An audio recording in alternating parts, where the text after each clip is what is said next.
Queridas amigas, queridos amigos de Sexta Visión, nuestro gran canal de la región de O'Higgins, ya actualmente gracias a los contactos con diversas otras empresas televisivas, estamos llegando prácticamente a todo el país, cosa que nos deja sumamente gratificados y estamos muy contentos por ello. Por cierto, lo primero que hago en este programa es saludar a todas mis amigas y amigos que son nuestros telespectadores, nuestros contertulios, como yo los llamo cariñosamente, y desear, por supuesto, que todos se encuentren muy bien, que la felicidad los acompañe. No hay nada más grato que sentir felicidad en el corazón. Y por eso deseo que ojalá la mayor cantidad de veces puedan sentir esa dulce y hermosa sensación en vuestros corazones. En esta ocasión, mis estimadas amigas, estimados amigos, tenemos un invitado de aquellos que yo llamo de campanilla, ¿no es cierto? Lo hemos tenido antes y con mucha alegría y agrado lo tenemos una vez más con nosotros. Es un distinguido historiador, un licenciado en historia, doctor en historia, un hombre profesor, por supuesto, en diversos centros académicos, autor de varios libros que nos han emocionado en su lectura y de los cuales me voy a permitir luego hacer una breve reseña, aunque ofenda la modestia sin duda de mi querido invitado. Y este querido invitado es don Cristian Guerrero Lira, a quien le damos una bienvenida cariñosísima. Cristian, gracias por aceptar nuestra invitación, por darnos parte de tu tiempo, que tu agenda siempre es muy recargada. Y es un prestigio para este programa y para Sexta Visión también tenerte con nosotros. Así que muy bienvenido. Muchas gracias, don Mario, y como siempre, un gusto colaborar en todas estas iniciativas de difusión cultural y de la historia de nuestro país. Así que ni un problema. Aquí estamos para ayudarlo y, bueno, a sus contertulios, como usted los llama, también. Nuestros contertulios, porque esta es una tertulia. Así que tenemos que tomar los contertulios. Miren, voy a tener el agrado de presentar en pantalla dos de los libros de nuestro distinguido invitado de hoy, de Cristian, los cuales nos han dado mucho deleite, naturalmente. Voy a presentar uno que se llama 1814, el sitio de Rancagua, que es una visión renovada y magnífica de lo que para nosotros los rancagüinos es tan relevante, la famosa batalla del 1 de octubre de 1814. Está publicado junto con la Universidad de O'Higgins. Y aquí lo muestro en pantalla. Miren, esta joya es, yo los invito a su lectura porque es un libro que no tiene nada que ver con todo lo repetitivo que suele uno escuchar y leer y comentar de la batalla de Rancagua. Además se habla aquí del sitio de Rancagua, que es el concepto técnico, como nuestro estimado Cristian lo dice. Y además esta otra obra que también la encontré fantástica, 1817 de Mendoza a Chacabuco. Miren ustedes, este libro hay que leerlo, es del reglamento. Es una visión también renovada, original, de este cruce de los Andes que fue tan esencial como para lograr que después de Chacabuco pudiéramos alcanzar la independencia de nuestro querido país. Así que he presentado no solo a mi distinguido invitado como persona, sino con dos de sus obras, son muchas más las que tiene, por supuesto. Y con eso quiero yo como simple ciudadano, mi estimado Cristian, agradecerte esta tremenda labor de investigación que tú cumples y desempeñas con una vocación que es de toda la vida, sin duda, y el aporte que haces tú, por tanto, a nuestra historia y a nuestra cultura. Así que, como decía San Alberto Hurtado, contento, señor, contento. Bueno, Es lo que a estamos uno le en gusta mayo. hacer, por don Mario. Es lo que, ¿no es cierto? Y eso siempre es tan gratificante. Poder hacer lo que a uno le gusta, no solo llena el corazón de satisfacción, sino que más encima se produce una gran cantidad de obras porque van haciendo con mucha alegría y satisfacción. Bueno, decía que estamos en el mes del mar que va en homenaje a las glorias navales que están centradas el 21 de mayo, en que recordamos el combate naval de Iquique. Pero como es el mes del mar, en este programa no nos vamos a centrar solamente en el 21 de mayo, sino queremos aprovechar la sabiduría de nuestro invitado para poder explorar algunas otras facetas, razonar de una manera más amplia, ¿no sé?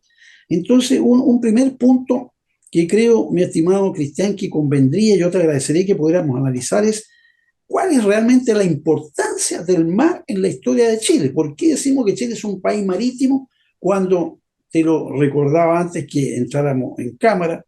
Nuestros conquistadores, Diego Almagro, Pedro Valdivia, vinieron por tierra, cruzaron todo el despoblado de Atacama, pasando la de Quico y Caco.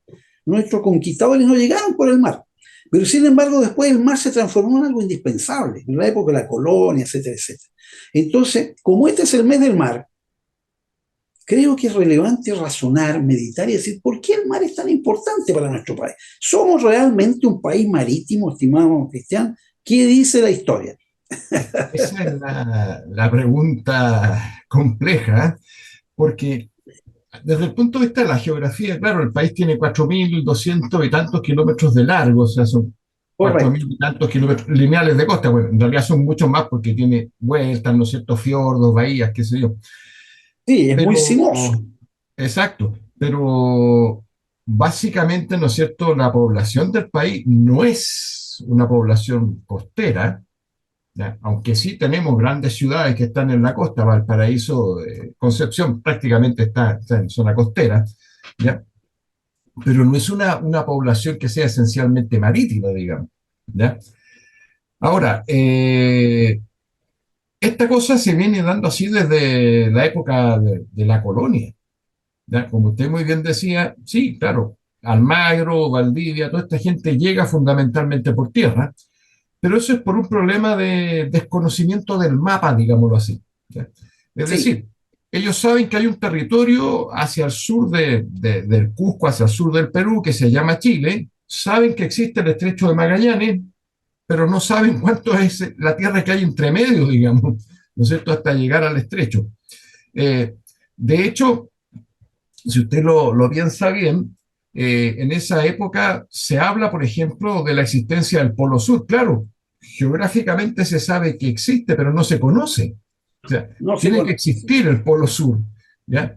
Y de hecho, ¿no es cierto?, las bulas de demarcación de territorio entre España y Portugal, las que da el Papa Alejandro VI, hablan de una línea de polo a polo. Sí, pero estamos calculando, estamos suponiendo que existe un polo sur, ¿ya? Entonces, claro, se produce este acercamiento, esta incorporación a la monarquía hispana, ¿no es cierto? O al imperio español, como cada uno quiera ponerle, por la vía terrestre. Pero ya después el canal por excelencia de comunicaciones es fundamentalmente marítimo. Y a eso hay que sumarle, ¿no es cierto?, evidentemente, la actividad comercial, ¿ya?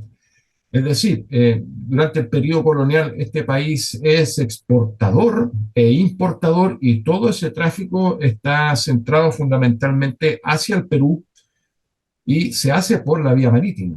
Ya, ya a fines del siglo XVIII y sobre todo principios del XIX se abre otra ruta muy interesante de comercio que es la ruta de Buenos Aires, Mendoza, Santiago, ¿ya? Que rápidamente concentra una gran cantidad de actividad.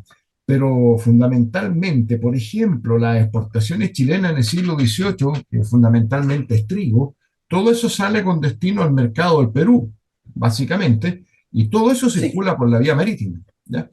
Con los problemas clásicos de la navegación, digamos, por efecto de la corriente de Humboldt, ¿no es cierto? Sale más corto en tiempo el trayecto desde Valparaíso o cualquier otro puerto chileno hasta el Callao que a la inversa. Ahí es mucho más largo, hay que navegar hacia el oeste, ¿no es cierto? Y después eh, corregir la derrota, ¿no es cierto? Y dirigirse hacia Valparaíso. Pero básicamente el tema está en eso. El punto del comercio es fundamental. Mire, es cosa de pensar en lo siguiente. Por ejemplo, en la Aurora de Chile, estamos hablando ya de 1812, 1800, principio de 1813, hay una noticia que copió Camilo Enríquez, porque la verdad es que no tenía periodistas, digamos, ni corresponsales, copió una noticia de diario extranjero ya. que se referían al dominio de los holandeses en Yakarta. Y Camilo Enrique hace el siguiente raciocinio. Bueno, a estos holandeses les gusta mucho la cerveza. Y la cerveza se hace con cebada y nosotros producimos cebada. Entonces podemos eventualmente pensar en hacer una ruta exportadora de cebada hacia Yakarta. O sea, estamos hablando de un tema de comercio fundamentalmente Calcula tú, marítimo. y hacia Yakarta, Claro. ni más ni menos, Y unos pocos al años otro lado del después, mar.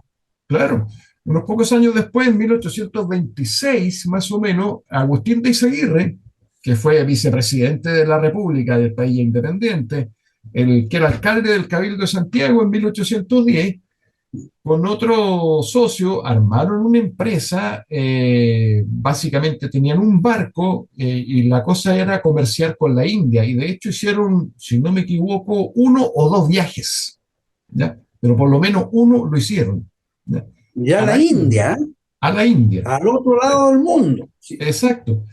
Y bueno, hay que agregarle también, ¿no es cierto?, el tema de que una de las rutas preferentes del comercio, ¿no es cierto?, hacia el Pacífico en general, viniendo desde Europa, pasa precisamente por el Cabo de Horno, muy secundariamente por el Estrecho de Magallanes, que tiene muchas dificultades, pero siglo XVIII, siglo XIX, hasta la construcción del canal de Panamá, ¿no es cierto? Todo el tráfico europeo que va hacia el Pacífico, ¿no es cierto? Normalmente viene por el Cabo de Horno. Entonces el país tiene una posición geográfica muy interesante desde ese punto de vista.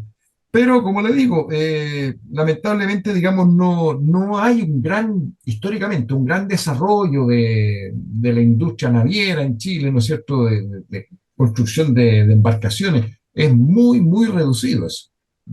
En el último sí. tiempo sí se ha notado la actividad que desarrolla sobre todo ASMAR, ¿ya? Que no solamente presta servicios a buques militares de otros países, sino que también, ¿no es cierto?, están ya construyendo embarcaciones de buen calado, digamos, ¿ya?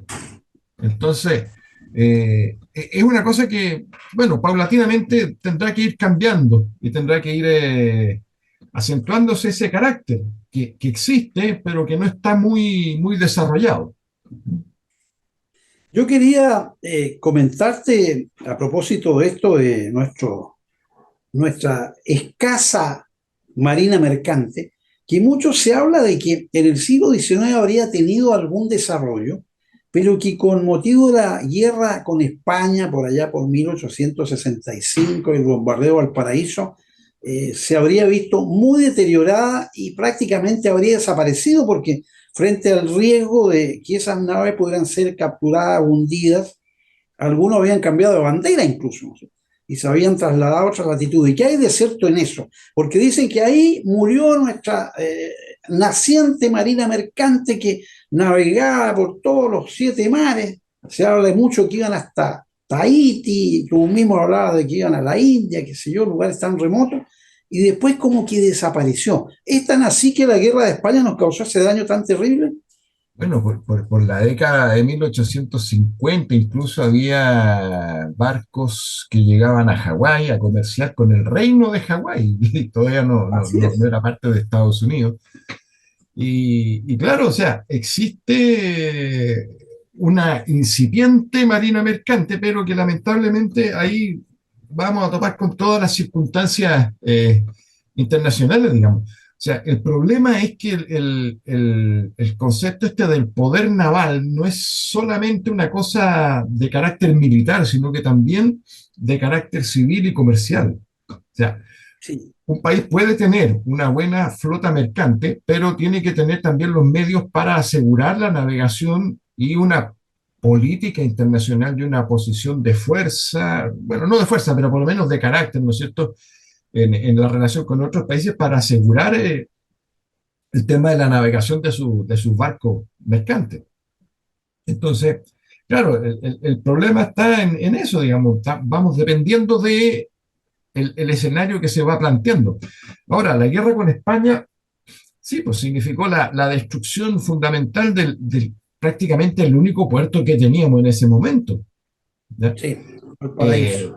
Valparaíso quedó prácticamente en el suelo, entonces, bueno, hay que hacer todo un proceso ahí de reconstrucción que es bastante lento y que cuesta, y que cuesta. Y eso evidentemente, ¿no es cierto?, resta una suerte de base de operaciones y de movimiento de las flotas mercantes.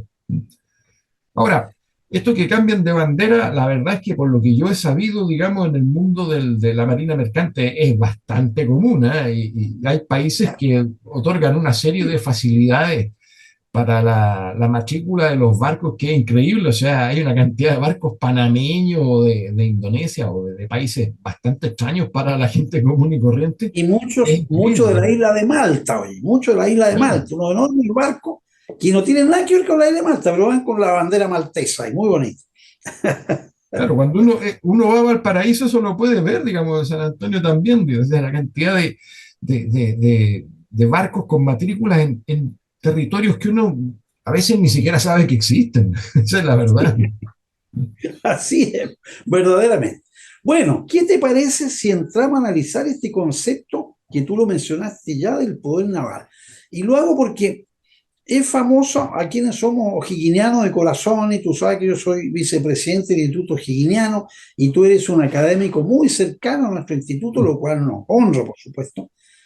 Se le atribuye la frase después de Maipú que de hecho esta y 100 batallas más serán insuficientes si no logramos la conquista del mar. No sé si lo dijo literalmente así, pero eso según los textos más o menos que detallan esos sucesos, lo reproducen. Se dice que de ahí viene entonces este concepto de que el país necesitaba desarrollar un poder naval, que era indispensable poder dominar este mar del sur, porque todavía estaba el virreinato de Lima, que seguía siendo muy poderoso y que tenía también su propia flota, de evitar el riesgo que se reprodujeran esas invasiones que tuvimos en la Guerra de Independencia, en que todas las expediciones militares destinadas a sofocar la rebelión llegaron de Lima vía marítima a Talcahuano normalmente, que era el punto de llegada. Entonces surge aquí esto del poder naval. Pero ampliando lo que tú ya anticipaste delante, ¿cómo podríamos entender esto del poder naval? Porque yo entendí muy bien que tú dices que no basta solo con lo militar, sino también se requiere un desarrollo de lo mercante civil, llamémoslo así. Pero ¿qué es exactamente el poder naval? A ver, si usted lo ve en términos bien amplios, digamos, es la presencia de una actividad comercial marítima, fundamentalmente, ¿no es cierto?, y de una fuerza militar que le permita sostener esa actividad. ¿Ya? Bien, A ver, el mundo marítimo es muy especial, ¿no es cierto?, porque es un mundo tremendamente amplio, es un mundo donde cada barco va prácticamente solo, ¿ya? Y se pueden producir una cantidad de problemas muy fuertes y muy serios, digamos, recalando en distintos puertos. Tenemos piratas, hasta el día de hoy tenemos ese problema de los piratas, ¿no es cierto? Entonces, todavía hay piratas, aunque parezca exacto, increíble, exacto. aunque parezca increíble. Y ahí, bueno, hay una mitología también bastante grande, ¿no es cierto? Por ejemplo, la famosa bandera pirata, esta bandera negra con la calavera y las dos tibias cruzadas, ¿no es cierto? Eso es un invento de Hollywood, porque evidentemente los piratas no usaban bandera, porque la No bandera es son para identificar, ¿no es cierto?, el origen del barco. Entonces, hay que hacer bastante torpe, digamos, para decir, mire, yo poner un letrero, yo soy ladrón, voy a robarle. ¿Ya? yo soy pirata y aquí estoy, cañonéeme. Exacto. Entonces, la verdad, digamos, es que es una política, digamos, que busca el engrandecimiento de un país, de una nación, ¿no es cierto?, a través fundamentalmente de su comercio y, bueno, de la custodia también de esa actividad. Ahora, claro, en el caso de Chile y en el caso específico de O'Higgins es bastante cierto la frase esa, ¿no es cierto?, de esta victoria será insignificante si no controlamos el mar, ¿no es cierto? Y después, si tres barquitos le dieron a España un tremendo imperio, bueno, Sí, estas cuatro tablas por último le arrebatarán la presa. ¿Por qué? Porque, en definitiva, lo que se busca en la época es, por un lado, asegurar la independencia y por eso necesitamos esta fuerza naval, pero al mismo tiempo O'Higgins está en una política de apertura comercial muy fuerte. Y esa apertura comercial va por el tema del Pacífico. sí. O'Higgins asume, ¿no es cierto?, en febrero del año 17 y ya en marzo le está escribiendo cartas al presidente de Estados Unidos, al zar de Rusia, al príncipe regente de Inglaterra, y le está contando, mire, nosotros estamos gobernando en este territorio, este es un territorio muy rico en agricultura, en minería, podemos desarrollar una serie de actividades comerciales en conjunto. No está pidiendo en esas cartas un reconocimiento a la independencia. Está diciendo, bueno, aquí estamos nosotros, podemos comerciar. ¿Ya? Claro, comerciante, Entonces, sí. necesita establecer ese control del mar por estas dos cuestiones. Asegurar, en primer lugar, ¿no es cierto?, la independencia y, en segundo lugar, el flujo comercial que se espera y que se está incentivando que se aumente, ¿no es cierto?, por vía marítima. Ahora, evidentemente, ¿no es cierto?, las expediciones españolas que llegaron durante la Guerra de Independencia, digamos, las dos de Mariano Osorio y la de Pareja primero, y bueno, después viene Gabino Gainza con una pequeña cantidad de tropas, vienen fundamentalmente el Perú y llegan a la provincia de Concepción, o sea, fundamentalmente a Así es. Talcahuano, ¿no es cierto? Y en el caso de Gainza a la península de Arauco, porque Talcahuano estaba en manos de los independentistas. Ahora, no son, a excepción de la expedición de las dos expediciones de Osorio, fuerzas muy importantes las que vienen desde el Perú. ¿Ya?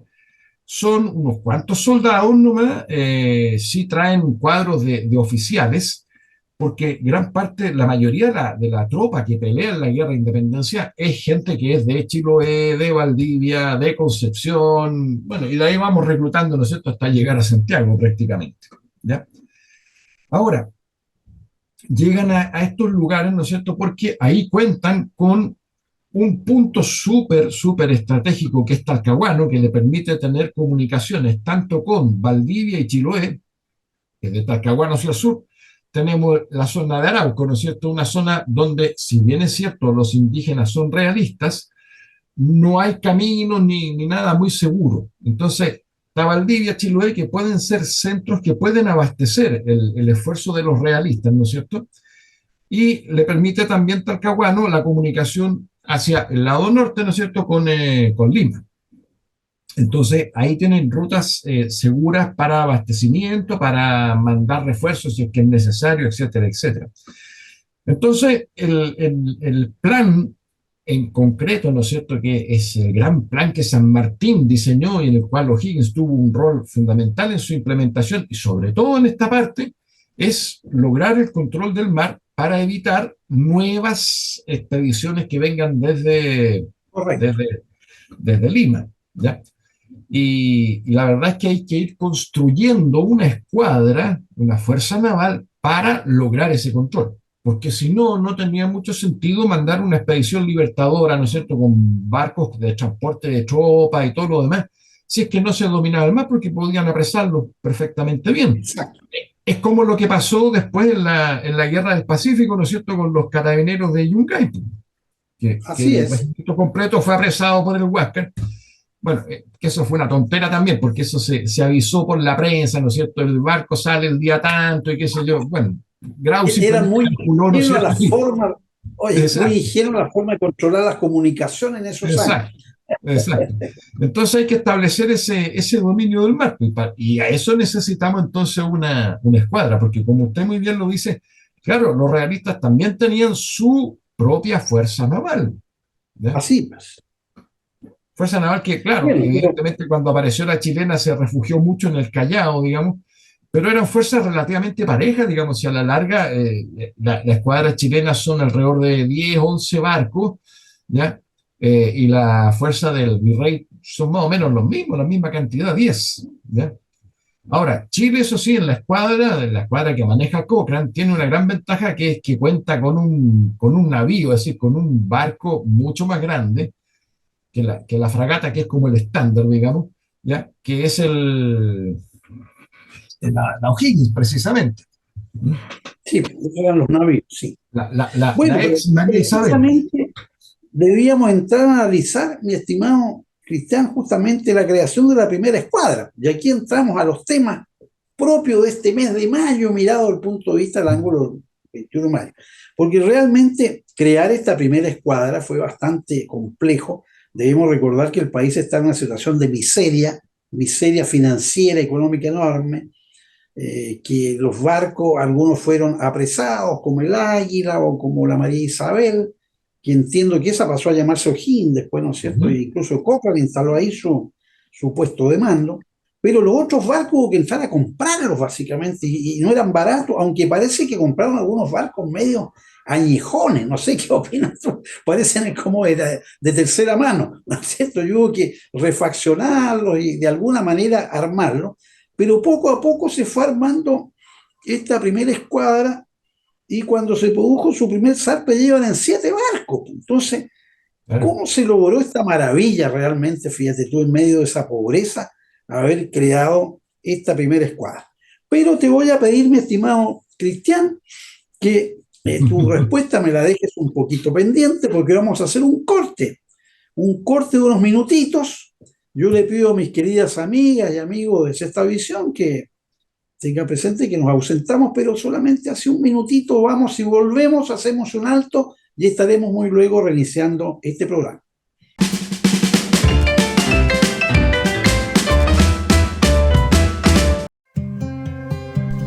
Agua Sayún se extrae desde lo más profundo de nuestra tierra. Somos una empresa 100% chilena ubicada en la comuna de Coinco, en la sexta región del país.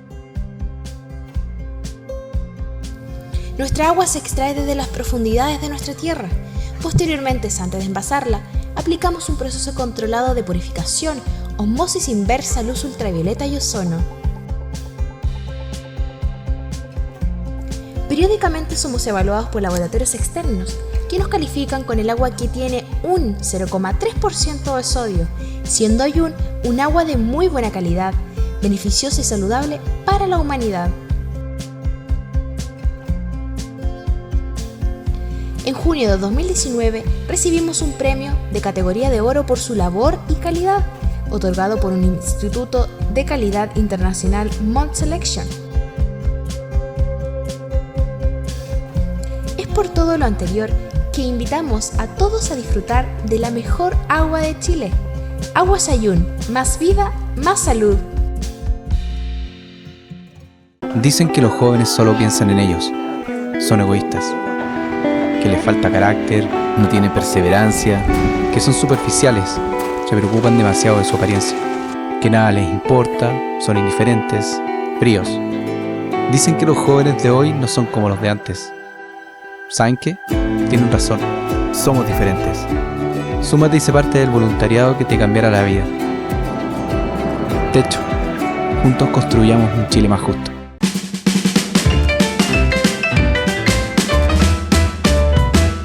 Estimadas amigas, estimados amigos de Sexta Visión, aquí estamos de regreso. Tal como le dijimos, fueron unos breves minutos y estamos en su programa conversando con su amigo Mario Barrientos Osa y lo estamos haciendo con el distinguido historiador don Cristian Guerrero Lira. Y como estamos en el mes del mar, estamos hablando de los temas propios de lo que es el mar para nuestra querida patria chilena. Y le estábamos consultando precisamente a nuestro estimado Cristian sobre la creación de la primera escuadra, cómo fue posible que un país tan pobre, menesteroso prácticamente como estaba en esos años, hubiera logrado crear esta escuadra que cuando se produjo el primer zarpe llevan en 7 barcos, y fue una tarea de romanos lograrlo. ¿Qué nos puedes tú decir, mi querido Cristian? Porque esto me interesa mucho que nuestras amigas y amigos de Sexta Visión se informen, porque son temas que no siempre salen a colación y es bueno en este mes del mar difundirlos. Bueno, como usted lo dice, fue una tarea gigante. A ver, como lo decíamos en la primera parte, este país no tenía una producción naviera, digámoslo así, ¿ya? Hay grandes astilleros, por ejemplo, en Cuba. En Cuba se construyó el navío más grande que tuvo la flota española, ¿no es cierto? Pero acá no, acá hay algo que se hace, ¿no es cierto?, en la zona del Maule, los famosos lanchones maulinos, pero no hay Los más que eso. lanchones maulinos, Claro, claro, sí. claro, no hay más que eso.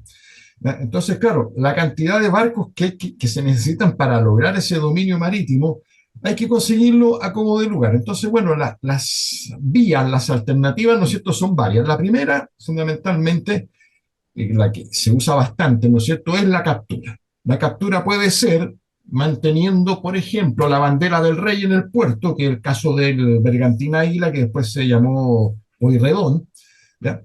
Que se dejó en Valparaíso puesta la bandera, y bueno, el barco llegó seguro de que estaban los realistas controlando el puerto, y bueno, ahí lo capturan, ¿ya?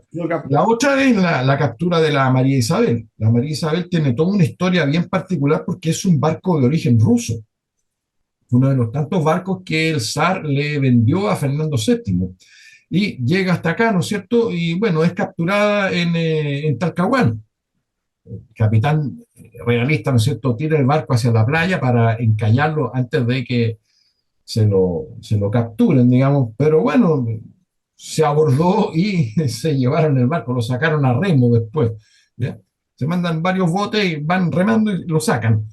Entonces tenemos esa vía. La otra vía es la de la compra, precisamente, y bueno, ahí se va comprando lo que podamos encontrar en el mercado, básicamente, ¿ya? Por ejemplo, el San Martín era un barco comercial que se adecua y se artilla, se le colocan los cañones, toda esta historia, ¿ya? Y así se fue armando a través de la compra y a través de la captura, básicamente. Así, el Araucano, el Águila, el Lautaro, San Martín, Chacabuco, los Higgins, el Galvarino, todos vienen por esas vías, digamos. Ahora, la compra es por parte del Estado de Chile, y también hay un aporte, ¿no es cierto?, creo, si no me equivoco, el caso del Galvarino, que es aportado por el gobierno de Buenos Aires. Porque claro, Buenos Aires también está interesado, ¿no es cierto?, en este asunto, básicamente porque hay que completar el plan de San Martín, porque ahí también aseguran su propia independencia. Entonces, por esa vía, y mientras esta fuerza naval se está construyendo, O'Higgins tuvo también la buena idea de otorgar patentes de corso. Básicamente, ¿no es cierto?, son navieros privados que cuentan con una embarcación a la cual se le autoriza a desarrollar actividades de hostilidad, básicamente contra navíos mercantes del enemigo, en este caso, que serían los realistas, ¿ya? Sí. Evidentemente, con un corsario, una nave corsaria, no es como para pelear con una fragata, ni menos con un navío, ¿no es cierto?, de línea, de las fuerzas militares españolas, realistas, pero sí barcos mercantes, ¿no es cierto?, que básicamente fueron todos que estaban circulando en esta zona habitualmente, ¿no es cierto?, prácticamente fueron todos capturados y dados como presas, porque la cosa aquí tiene un negocio entre medio, digamos, o sea, de lo que se capture, una parte es para el Estado que otorga la patente, y la otra parte, ¿no es cierto?, es para el armador y lo reparte con su gente y sus marineros, ¿no? Entonces hay una cosa ahí habían contratos especiales que estaban debidamente autorizados y regulados. Era una parte muy romántica a la vez. Mira qué curioso hablar de romántico siendo algo tan comercial como era capturar naves mercantes enemigas para tenerlas como presa y disfrutar de la ventaja económica que eso proporcionaba. Sí. Incluso, don Mario, fíjese que hay cosas que son muy, muy curiosas y muy divertidas también. La noticia de la preparación y el pronto zarpe de la segunda expedición de Osorio, la que va a ser derrotada en Maipú, se supo precisamente por uno de estos corsarios. La Fortuna, que capturaron un barco mercante, si no me equivoco, en las cercanías de Arica, y ahí supieron, y rápidamente se desplazaron a Valparaíso para informar de que los datos que había era que esta expedición estaría pronta a zarpar, digamos, ¿ya? Porque si no, no se enteran. Entonces, imagínate. La etapa de los corsarios, muy bonita, muy interesante, y Jorge Nostroza escribió una novela histórica muy atractiva que se llamaba Los corsarios y la estrella solitaria, en que contaba especialmente la historia de John Illingworth, que fue el que trajo en su barco a Cochrane a Chile, un barco que se llamaba Rose, y que aquí lo rebautizó como la Rosa de los Andes, y tomó patente de corso, y fue un corsario, pero muy, muy, por lo menos en esa novela histórica, con todo lo de ficción que se agrega a un hecho histórico que se va ampliando, suena muy atractivo. En nuestra infancia o adolescencia, eso nosotros lo leíamos, se daba como radioteatro, y era muy entretenido escucharlo por la radio, porque no había televisión todavía. Mira la de años atrás que me remonté, pues. Y la Rosa de los Andes tiene una gracia también, ¿ah? Porque tiene patente de corso, pero su armador, digamos, su dueño, es el ejército. Entonces, Mira, las presas, lo que se gana con las presas, claro, se paga a los marineros y qué sé yo, pero la parte del armador, digamos, pasa a engrosar las arcas de la expedición libertadora.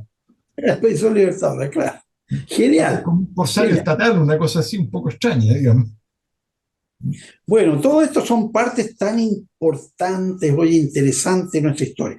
Pero no quiero que se nos vaya a ir el tiempo sin, por supuesto, recordar la figura sellera de mi colega don Arturo Prat Chacón. Y quiero aprovechar con tu venia, mi estimado Cristian, recordar a nuestros queridos amigos y amigas telespectadores y, mejor dicho, ahí, contertulios y contertulias, recordar que Arturo Prat fue abogado. Y yo te voy a confesar, con algún dejo de vergüenza, que a pesar de mi profundo amor por la historia, yo ingresé a la Escuela de Derecho de la Chile, ahí en Pío Nono, con ya 18 años cumplidos, y recorriéndola, por supuesto, en el patio veo un hermoso monumento, hay un busto que hay en mármol de Arturo Prat. Y veo ahí, me vine a enterar a esa edad que Arturo Prat había sido abogado, estaba ahí su busto en el patio de la Escuela de Derecho, y me desayuné. Entonces, esta etapa de la vida de Arturo Prat es bastante ignorada, porque siempre se mira a Arturo Prat como el héroe, el marino, que tuvo la audacia de saltar al abordaje, sabiendo que iba a una muerte segura, pero entregó su vida por la patria, etc. Y me gustaría, si tú me lo permites, leer unos breves parrafitos de este libro que es maravilloso, que son las cartas de mi esposo, de doña Carmela Carvajal de Prat, que fue recopilado por doña María Angélica Iturrea. Es muy emocionante leer todo esto, pero yo quiero ver la parte, oye, en que se habla de esto, y fíjate tú que tenemos aquí algunas cartas de la autoridad universitaria de la época. Julio 23 de 1876, o sea, 3 años antes del combate. Señor rector, don Arturo Prat Chacón ha rendido examen de Código de Minas y Práctica Forense, y en ambos salió aprobado unánimemente. Firma Enrique Tocornal, que era el secretario de la universidad.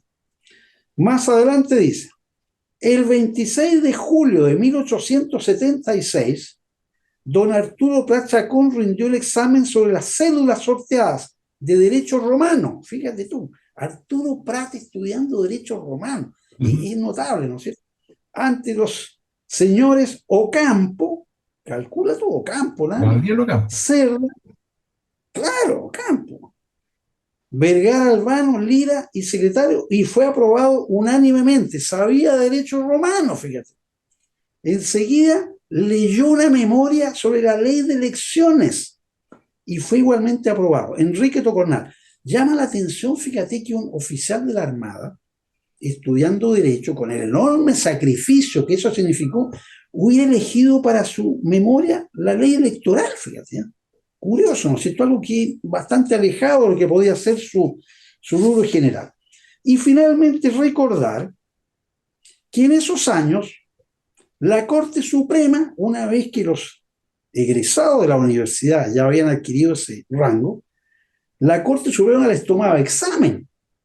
Había que presentarse ante la Corte Suprema y se rendía un examen. Los ministros de la Corte Suprema interrogaban y aprobaban o reprobaban a estos egresados. Por eso que históricamente todavía el título lo sigue otorgando la Corte Suprema y no la universidad, aunque ahora perdió todo su sentido, porque obviamente sería imposible que la Corte Suprema cumpliera con ese error. Y dice aquí que la Corte Suprema fijó para el 31 de julio de 1876 su examen de grado para concederle el título de abogado. O sea, fue a rendir el examen.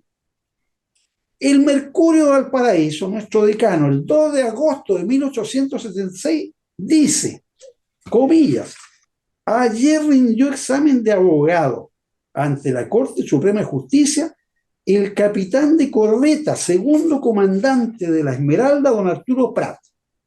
El señor Prat solo concurrió a las aulas del Instituto Nacional para rendir siempre las más brillantes pruebas de competencia en los distintos ramos del derecho.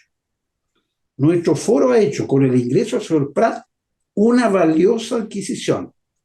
A su talento distinguido para apreciar con rapidez las más intrincadas cuestiones de derecho, une un carácter investigador y un espíritu analítico que le permite profundizarlas y resolverlas con el acierto de un viejo jurisconsulto.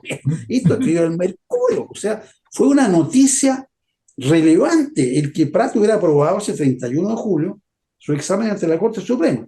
Y sigue agregando otros conceptos, agregando al final, dice, nuestra Armada cuenta desde hoy con un abogado que es el primero salido de su seno. Lo felicitamos por ello y felicitamos también al joven jefe cuyo amor a la ciencia no podrá menos que servir de poderoso estímulo a sus alumnos de la Escuela Naval. Fíjate tú que esto hace razonar de que el hecho de que Arturo Prat lograra su título de abogado fue un acontecimiento. Que el Mercurio haya puesto este párrafo lleno de elogios es realmente notable. Y por último, fíjate tú, para demostrar de que no fue un abogado que tenía solamente un cartón colgado en la cabecera, como abogado ese Prat fue nombrado ayudante de la Gobernación Marítima de Valparaíso, donde debió organizar el ámbito jurídico y judicial de la Armada durante los años 1876, 1877 y algunos meses de 1878. Yo lo encuentro realmente notable, oye, porque fíjate tú que este hombre no solo logró titularse, sino que además todos sabemos que fue defensor en algunos consejos de guerra incluso de alguien muy cercano a él. Tú recordarás a alguien tan cercano a él que tuvo que defender, ¿no es cierto? Claro. ¿Qué te parece? Yo lo encuentro, a mí me emociona. Tuvo que partir por sacar el bachillerato primero en filosofía y humanidad en el año 71, ¿ya? Porque evidentemente él estudió para marino. ¿Ya? Entonces, tuvo que dar todos sus exámenes, ¿no es cierto?, acá en Santiago, desde Valparaíso. Y ahí después tuvo que hacer los estudios para sacar el grado de licenciado en Derecho, la misma cosa, ¿ya? Viajando de vez en cuando, ¿no es cierto?, desde Valparaíso hacia Santiago, a la universidad, y ya después, el 76, ya cuando se recibe con esta memoria sobre la ley de elecciones del año 74, que esta es la que cambia la inscripción, por ejemplo, la inscripción de los electores, ¿no es cierto? La municipalidad la cambia la Junta de Mayores Electores. Ahí hay una serie de observaciones que hace Prat muy interesante acerca de los cambios que se están operando en el país en materia de ejercicio de los derechos de las personas, ¿ya? Y bueno, tiene que dar su examen, como usted dijo, ante la Corte, examen que casi no lo dio. No sé si usted sabía eso. No en detalle, no en detalle. Bueno que tú claro, viajó a Santiago a dar el examen y bueno, ya estaba ahí esperando que lo hicieran pasar para rendir el examen y el portero le informa que los ministros han decidido que el examen no se va a dar ese día, que se va a fijar otra fecha. Y él inmediatamente redactó un escrito ahí breve, ¿no es cierto?, argumentando que, bueno, a ver, yo vengo desde Valparaíso, la fecha estaba fijada, ¿no es cierto?, la incomodidad que esto genera, hasta que logró que se le tomara el examen. Y él venía de uniforme, de gala, ¿no es cierto?, con su sable y todo lo demás. Y ahí el portero, ya cuando los ministros dijeron, bueno, le tomamos el examen, el portero no lo quería dejar entrar porque estaba armado, estaba con su sable. Claro, no podía entrar armado, eso está claro. Entonces, tuvo que dejar el sable en la portería, digamos, y ahí dio el examen con todos los resultados que él tuvo, digamos, muy, muy bueno fue el examen. Ahora sí, tuvo varios casos, ¿no es cierto? Y de hecho, según Rodrigo Fuenzalida, que es un marino que se dedicó a la historia después de retirado, incluso tuvo su estudio en Valparaíso, pero una de las grandes defensas que él tiene es la defensa de su compañero Uribe. A eso me refería, cuando te decía que la pelea que tuvo con el almirante Goñi en Inglaterra, ¿no? Básicamente el tema, ¿no es cierto?, es que Uribe se enamoró de una inglesa y pidió permiso para casarse. Goñi no se lo tramitó. Bueno, y al final Uribe terminó casándose, ¿Qué entonces Goñi caso? empezó como que esta era una cosa de un cabro joven que está metiendo las patas, digamos, en buen castellano, y se desarrolló una pugna entre ellos muy, muy fuerte, que terminó incluso con Goñi hablando muy mal de la esposa, según la ley británica, digamos, de Uribe, porque para la ley chilena no tenía valor ese matrimonio, hablando muy mal de ella, y Uribe defendiendo el honor de su señora, bueno, se trenzaron ahí casi a los golpes, ¿ya? En eso, Prácticamente a los golpes. Goñi ordenó que se le detuviera, digamos, bueno, ¿y dónde lo vamos a detener? Fue la pregunta, porque, claro, es un oficial naval y todo el cuento, pero resulta que estamos en Inglaterra, pues, ¿cómo lo vamos a meter preso en una cárcel inglesa? ¿Con qué autoridad? Bueno, una disputa tremenda, y después no lo, pidió la baja y no lo dejaron venirse a Chile, hasta tuvo muchas dificultades para llegar a Chile, y porque él quería someterse al Consejo de Guerra de los Oficiales Generales y Almirantes, ¿ya? Hasta que al final logró viajar y ahí lo defendió Prat. Y Lo defendió Prat, sí. el alegato de Prat, la defensa la publicó fue en Salida Bade, y es una maravilla porque habla de los derechos que le garantizan a Uribe la Constitución, el Código Civil por el tema del matrimonio, el Código Penal, las ordenanzas de la Armada, es un raciocinio tremendo, ¿ya? Y después atacan los puntos del fiscal, digamos, a ver, el fiscal aquí se está basando en pruebas que no son contundentes, en cosas que ha sabido de, más bien de oídas. Entonces, demuestran una habilidad para litigar, digamos, tremenda que tenía Prat. Y Bien, bien lo decía interesante el ese texto. Mercurio. Bien lo decía el Claro, Mercurio, que tenía la sabiduría de un viejo de un jurisconsulto, un viejo hombre de ciento jurisconsulto, y tantos claro, años. claro. No, es muy buena esa defensa. Yo ese libro se lo recomiendo mucho a la gente, que lo pueda ver, porque es una biografía que se lee fácil, es entretenida y está muy, muy bien documentada. Están todas las peticiones, por ejemplo, de los exámenes que tenía que dar para el bachillerato y después para la licenciatura. Sí. Exámenes dados ante Barros Arana, Ramón Briceño, gente de ese nivel, digamos, están ahí escritos los certificados, las notas, qué sé yo. Incluso Fuenzalía Bade encontró en los archivos de la Escuela Naval, digamos, un par de anotaciones que habían hecho los profesores, digamos, ¿no? Qué bien. Una a Uribe y otra a Prat, con 2 días de arresto, por cosas de cabro joven, Ah, digamos, este joven. y entraron Pero bueno, siendo muy niños a la interesante. escuela, pues. Entraron A los siendo 10 niños. años, a los 10 años. Eran unos niñitos, pues, imagínate. Bueno, es que la verdad es que la esperanza de vida en esa época era bastante menor que ahora, entonces Sí, hay como que hacer un reajuste inverso, digamos, y pensar que una persona de 15 años en esa época ya es prácticamente un adulto, ¿no? sí. Son otras Oye, épocas con otros es procesos que y es otros ritmos. emocionante ver esa foto famosa de don Jacinto Chacón, con práctico, lo digo, unos pajaritos así vestidos de Claro, uniforme, los niñitos vestidos de uniforme. Es muy claro, emocionante, muy emocionante. Oye, toda una vida entregaba eso. Bueno, pero claro. esto de que Arturo Prat fue abogado, qué bueno que tú lo has dicho tan claramente, que no solo tuvo un diploma para colgarlo, sino que era realmente un hombre con vocación jurídica y con talento jurídico, y que lo demostró en los hechos, en la práctica. De tal modo que fue un hombre muy valioso desde ese punto de vista, y algo muy, muy especial, y que por eso es muy importante recalcarlo, porque eso demuestra que cuando en la vida, aunque se desempeñe una actividad que te pueda, imagínate el caso de los marinos que tenían que navegar, en fin, no tenían disponibilidad un tiempo, a pesar de todos esos contratiempos, si la vocación te llama a algo, hay que seguirla y agotarla y esforzarse y no caer en lo que pasa en nuestros días, mi querido Cristiano, en que veo a mucha gente con la poruña estirada, esperando que todo se le dé y que todo se le regale, que ojalá ni siquiera haya que ir a clase y tener un título sin haber ido a clase, poco menos, o que con este asunto de que se hacen clases por vía electrónica, yo lo llamo la teleflojera, porque le sacan el quite a todo lo que pueden, y eso es fatal. ¿Qué diferencia con esta gente que se esforzó tanto y por eso han alcanzado el nivel de Claro. gloria que todos le De hecho, reconocemos y hoy día estamos rindiendo un homenaje en este mes de mayo.